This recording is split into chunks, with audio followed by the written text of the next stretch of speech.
Bonjour les enfants, aujourd'hui on va faire une nouvelle notion de lexique et on va voir comment on utilise le contexte pour trouver le sens d'une expression au sens figuré. Alors, les objectifs. Eh bien, à la fin de cette séquence, tu sauras que le sens figuré est un deuxième sens d'un mot, un second sens d'un mot, que l'on emploie pour une autre réalité que la réalité originelle. C'est-à-dire qu'un mot, il a un sens propre, qui est ce qu'on va appeler sa réalité originelle, c'est son origine, et on va pouvoir l'employer parfois dans des expressions qui ont un sens figuré, et dans ce cas-là, c'est une autre réalité que la vraie réalité du mot en question, et donc de l'expression. Et tu seras capable d'identifier ces fameuses expressions utilisées au sens figuré et de faire des hypothèses ou d'émettre des hypothèses de sens en t'appuyant sur le contexte, c'est-à-dire d'être capable de trouver le sens de l'expression grâce au contexte du texte. Alors, pour commencer, tu vas prendre ton livre à la page 73 et observer le pour commencer. On te dit que dans ces paragraphes, des expressions formées avec le même mot sont utilisées au sens figuré. Donc, il va y avoir dans ces 4 petits textes des expressions au sens figuré que tu vas devoir trouver. Tu vas devoir les trouver parce qu'elles sont formées toutes avec le même mot. Et donc, tu vas devoir commencer par repérer le mot commun qui est utilisé dans chacun des petits textes. Dans un deuxième temps, une fois que tu auras repéré ce fameux mot commun à chacun des textes, eh bien, tu pourras relever les expressions qui utilisent ce mot, donc ces expressions au sens figuré, et en utilisant le contexte, c'est-à-dire le petit texte en lui-même, les petites phrases, eh bien, tu vas pouvoir donner le sens de l'expression au sens figuré qui est employée dans le texte. Alors, je te laisse mettre en pause, commencer par repérer le mot commun utilisé dans chacun des petits textes et tu reviens dès que tu as trouvé ce mot. Je vais lire en même temps que toi le texte, ce sera plus simple. Mon père a commencé sa collection de timbres à l'âge de 10 ans. Il possède une 50aine d'albums contenant des timbres très anciens et très précieux. Il y tient comme à la prunelle de ses yeux et ne veut surtout pas qu'on approche du meuble où il les range. Deuxième texte. Sonia regarda d'un air amusé l'assiette de dessert à moitié pleine que son ami laissait devant lui. « Je suis désolée, dit-il. C'est excellent, mais je n'arrive pas à finir. J'ai eu les yeux plus gros que le ventre. » Troisième texte. « Comment, tu n'as rien remarqué ?» demande Cécile à son ami. « Tu n'as pas vu comme il cherche toujours à te parler et comme il te fait les yeux doux ? C'est évident, voyons, ça crève les yeux. Il est amoureux de toi. » Et enfin, le dernier texte. « Le moins qu'on puisse dire, c'est que vous n'avez pas froid aux yeux, mademoiselle. Osez pénétrer sans rendez-vous dans mon bureau et me demander de vous embaucher parce que vous vous estimez la meilleure. Voyons un peu vos créations. » Donc pause, le mot commun, et tu reviens. Très bien. Alors, tu as donc trouvé que dans le premier texte, il y avait le mot yeux. Dans le second texte, il y avait le mot yeux. Dans le troisième texte, il y avait 2 fois le mot yeux, ici et ici. Et dans le dernier, tu as trouvé le mot yeux également. Maintenant, tu remets en pause et tu vas relever chacune des expressions qui emploient le mot yeux, ces fameuses expressions au sens figuré, et tu vas réfléchir à donner son sens d'après le contexte de la phrase et de l'expression. C'est parti, tu remets pause, tu fais ça et tu reviens lorsque tu as fini. Te voilà donc de retour. Dans le premier texte, il est écrit « Il y tient comme à la prunelle de ses yeux ». Alors, la prunelle de ses yeux, c'est la partie centrale des yeux. Et effectivement, ici, ça ne veut pas dire « j'y tiens comme », ça veut dire quand même « j'y tiens comme à mes yeux », mais c'est une expression au sens figuré qui veut dire tenir à quelque chose ou à quelqu'un comme à la prunelle de ses yeux. Ça veut dire y tenir très fort et aimer quelqu'un, quelque chose, au point de l'aimer, on l'aime comme on aime ses yeux, parce qu'évidemment, ses yeux, on en a bien besoin. C'est une expression, pour information, qui date du XVIe siècle. Dans le deuxième petit texte, vous aviez l'expression « avoir les yeux plus gros que le ventre ». Alors là aussi, c'est une expression au sens figuré, parce qu'on n'a bien évidemment pas les yeux qui sont plus gros que le ventre en réalité. C'est une image, et ça veut dire en fait, on s'imagine que l'on peut manger plus que ne le permet notre estomac, notre ventre. D'accord ? C'est une expression qui date du XVIIe siècle et qui, à la base, c'était avoir les yeux plus gros que la panse. La panse étant un synonyme de l'estomac, et c'est surtout l'estomac chez les animaux, chez certains mammifères. Alors, cette expression, avoir les yeux plus gros que le ventre, ici veut donc dire s'imaginer pouvoir manger plus que ne le permet notre estomac, mais dans un autre contexte, elle peut aussi parfois signifier se surestimer, c'est-à-dire avoir une telle confiance en soi qu'on est persuadé qu'on est meilleur en fait que ce que l'on est. Là aussi, expression donc qui date du XVIIe siècle. Dans le troisième texte, vous aviez deux expressions qui emploient le mot yeux. Il y avait te faire les yeux doux. Alors faire les yeux doux à quelqu'un, ça ne veut pas dire les yeux doux. On ne peut pas faire les yeux doux au sens propre. On peut le faire au sens figuré, et c'est-à-dire chercher à séduire quelqu'un. Là, on voit bien que c'est une fille qui dit à sa copine, tu vois, ce garçon te fait les yeux doux. En fait, ça veut dire il a envie de te séduire, envie que tu tombes amoureuse de lui. Et c'est une expression donc qui date de la fin du XVIIe siècle.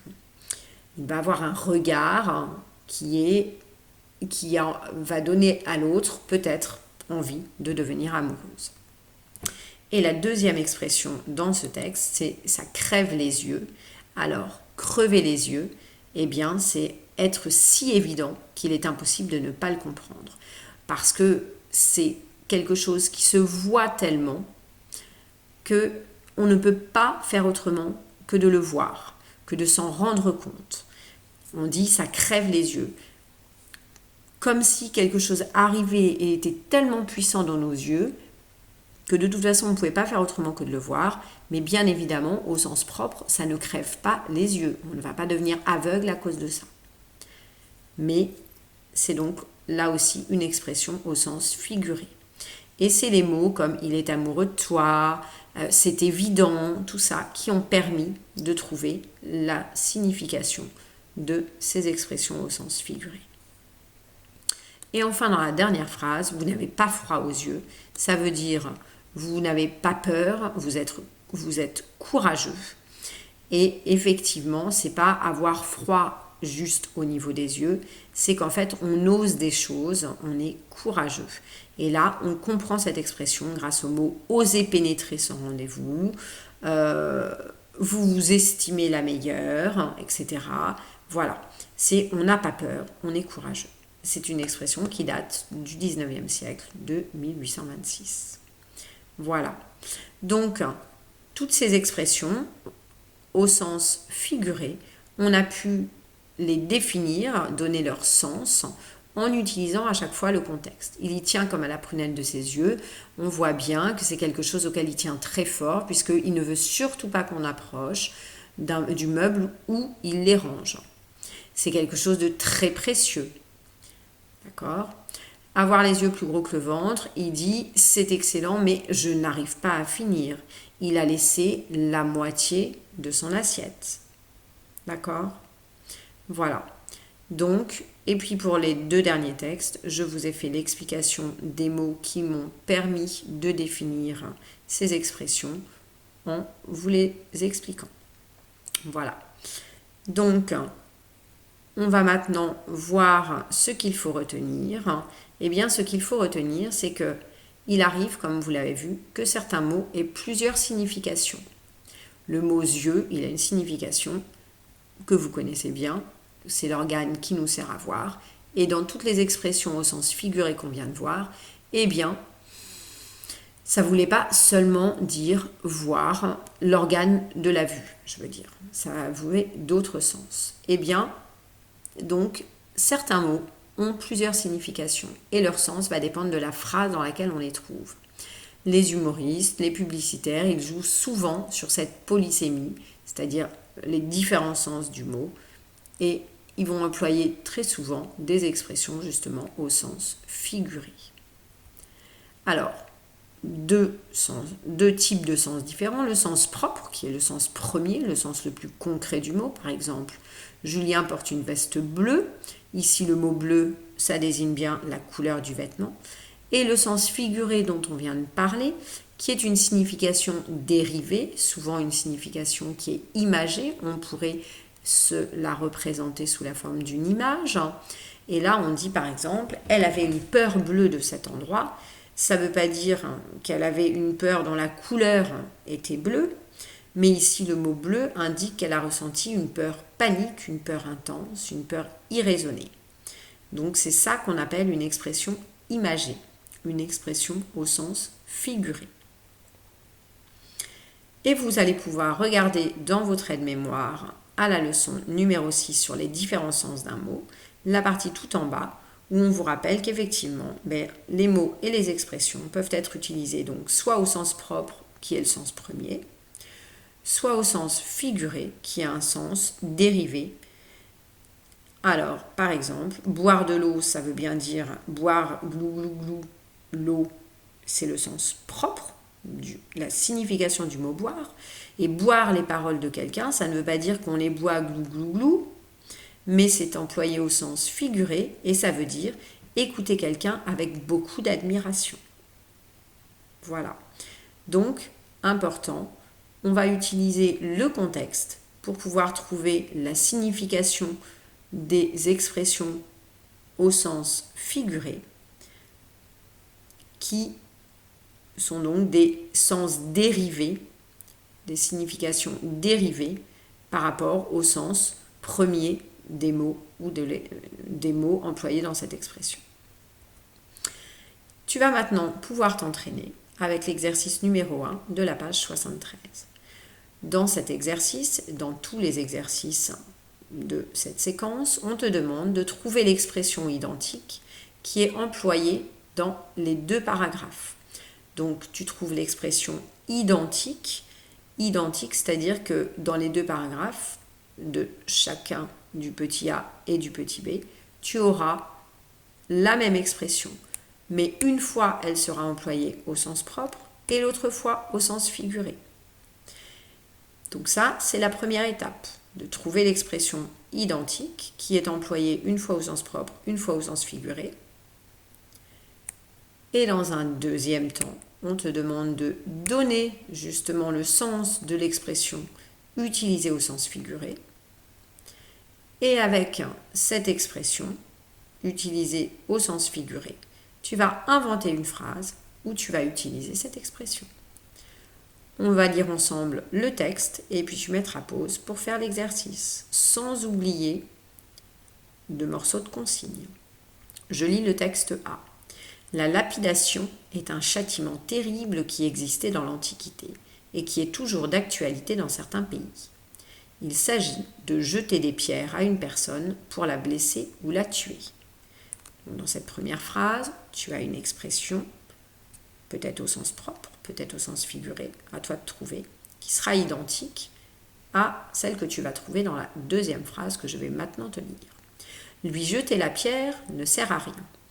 Il a fait cette bêtise parce qu'il est très malheureux et il a plus besoin d'aide que d'autre chose. Dans cette deuxième phrase, tu vas avoir la même expression que dans la première, qui va être employée cette fois-ci au sens propre ou au sens figuré, à toi de voir. Une fois que tu as trouvé celle qui est employée au sens figuré, tu la définis, tu donnes sa définition en utilisant le contexte de la phrase. Et puis, à toi d'inventer une phrase où tu utiliseras cette expression. Je te lis le deuxième groupe de phrases. Son projet d'ouvrir un restaurant au bord de l'océan est tombé à l'eau, faute d'autorisation. Lucie a glissé et est tombée à l'eau tout habillée. Heureusement, elle savait nager. Là aussi, trouve l'expression commune, trouve celle qui est au sens figuré, celle qui est au sens propre. Celle qui est au sens figuré, donne son sens, explique-la, trouve sa définition et à partir de là, invente une phrase où tu vas utiliser cette expression. Je te laisse mettre pause, faire ton exercice et tu reviens pour la correction. Te voilà donc de retour. Eh bien, tu as pu trouver que dans les 2 premières phrases, l'expression commune c'était jeter la pierre. Dans la première phrase, la lapidation est un châtiment terrible qui existait dans l'Antiquité. Il s'agit de jeter des pierres à une personne pour la blesser ou la tuer. C'est le sens propre. On jette réellement des pierres sur la personne pour la blesser ou la tuer. Et dans la deuxième phrase, lui jeter la pierre ne sert à rien. Là, ça veut dire blâmer quelqu'un. Ça veut dire en fait lui dire que c'est de sa faute, le punir. Voilà.